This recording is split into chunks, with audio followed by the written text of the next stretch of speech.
Hi everyone. Welcome. I'm Kristen, and I wanted to share with you some thoughts. I'm sort of a serial entrepreneur. I've started many businesses, and I tend to specialize in like low cost, high revenue businesses. And I've just, seen what's going on right now in the economy. I know that when things slow down, people tend to start up new businesses, right? Or they join an existing business, a business model. And I've worked for many different business models from, large corporations to small companies, startups, companies who went through IPOs. And I've just done a lot of different things.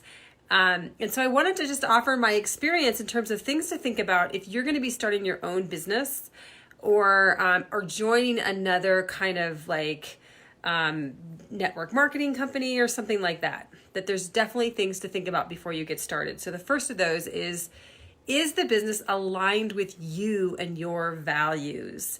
The products that the company has or the services that the company provides, is it aligned with you? Because we can sometimes get sidetracked just by the opportunity.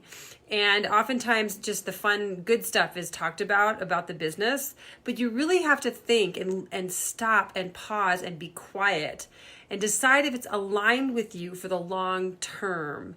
Think about being in that business for 10 years, having your family in that business, or retiring in that business. Is that something you can really feel good about? And you have to know, and oftentimes you can know too, is it vibrationally aligned with you? Do you carry the same vibration? What if there was a conflict in this business?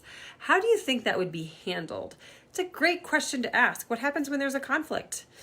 And what's the procedure for resolving that conflict?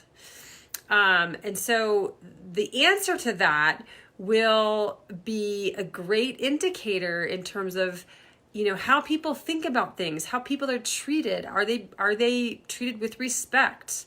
And do they have a punishment mentality, or do they really hold all people in high regard, even when there's a conflict, so they can figure out a solution through the conflict by using love and respect in that process? So how are people able to speak up? These kinds of things. These can give you really good indicators in terms of how a business functions and operates, and what their culture is, what the behind the scenes culture is in terms of values and how they think about people. It's a great question to ask, is about conflict.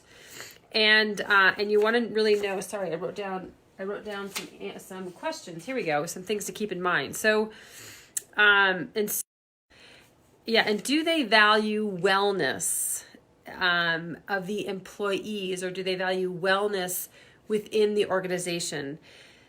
Typically people who come in, especially if it's like a network marketing company, and I'm kind of speaking to that a little bit more today because there's so many people who are thinking about joining some kind of network marketing business.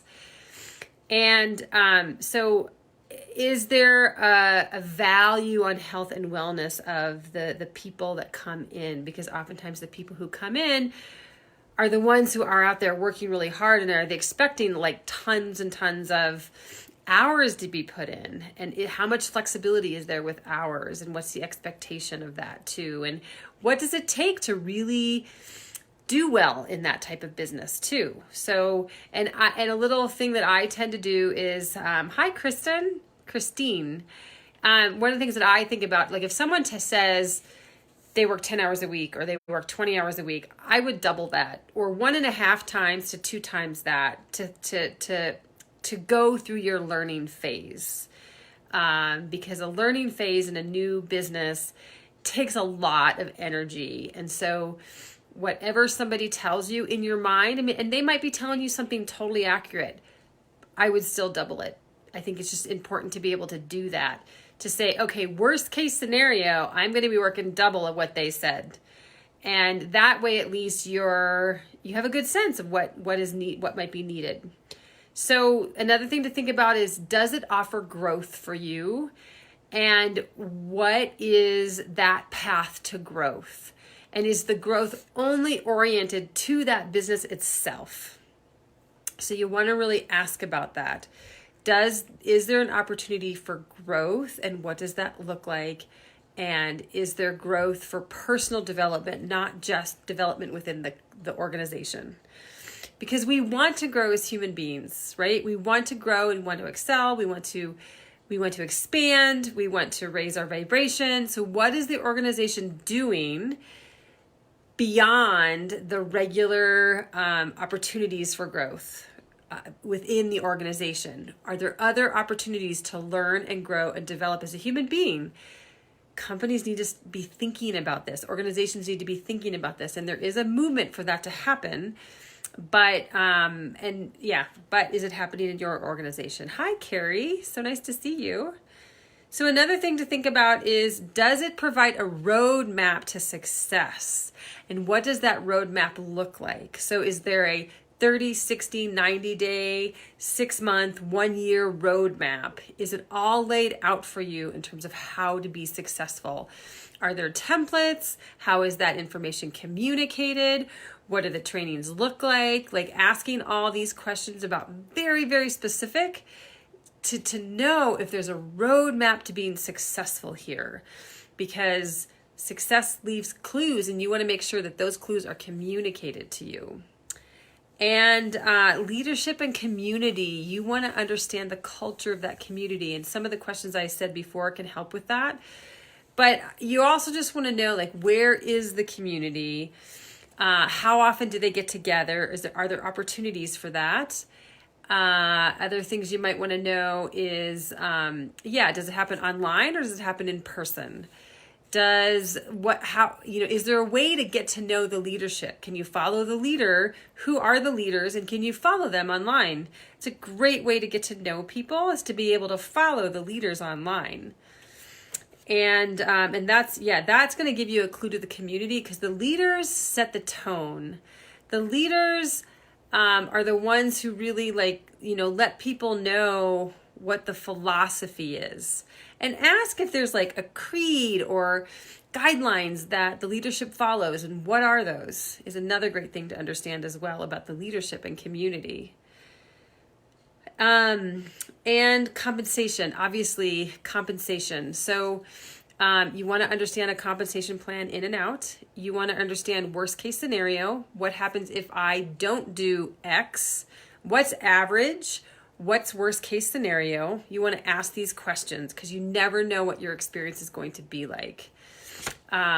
What support are you going to get to help achieve goals? Is somebody there to help you set goals? Those kinds of questions are awesome to ask. And what happens if you don't make your goals? What happens if you, what is your worst case scenario? Or if there's what would a slow path look like? That would be a great question to ask too. What does a slow path look like to moving forward in this organization? And again, this is more for like a network marketing or like a new business that you're kind of an independent rep kind of thing. What would that possibly look like?